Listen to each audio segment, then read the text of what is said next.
ऐसा तो है नहीं कि कोई कोर्ट ने रोक लगा रखी है मेरे जाने पे, मैंने कहीं कोई अपराध कर रखा है।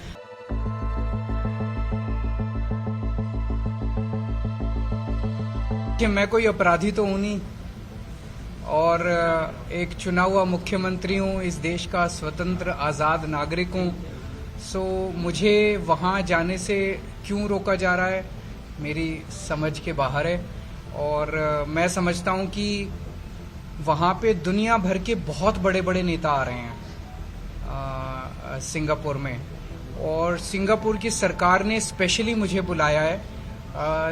दिल्ली में शिक्षा और स्वास्थ्य के ऊपर जो क्रांति हुई है और दिल्ली में अलग अलग क्षेत्रों में जो तरक्की हुई है, दिल्ली मॉडल के बारे में वहां पे प्रस्तुत करने के लिए, तो पूरी दुनिया के लीडर्स जो हैं वो दिल्ली मॉडल के बारे में सुनेंगे। और तो ये इससे देश का गौरव बढ़ेगा, इससे देश का नाम होगा।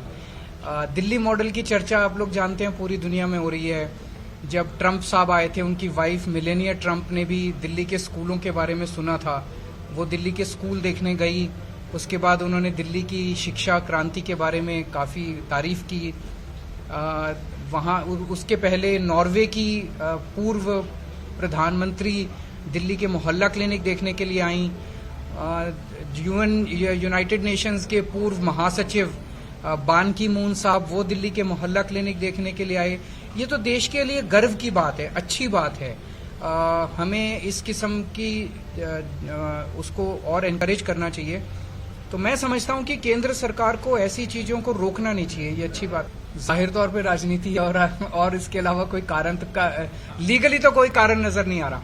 ऐसा तो है नहीं कि कोई कोर्ट ने रोक लगा रखी है मेरे जाने पे, मैंने कहीं कोई अपराध कर रखा है। कोई कोर्ट की रोक नहीं है, कोई किसी तरह की रोक नहीं है।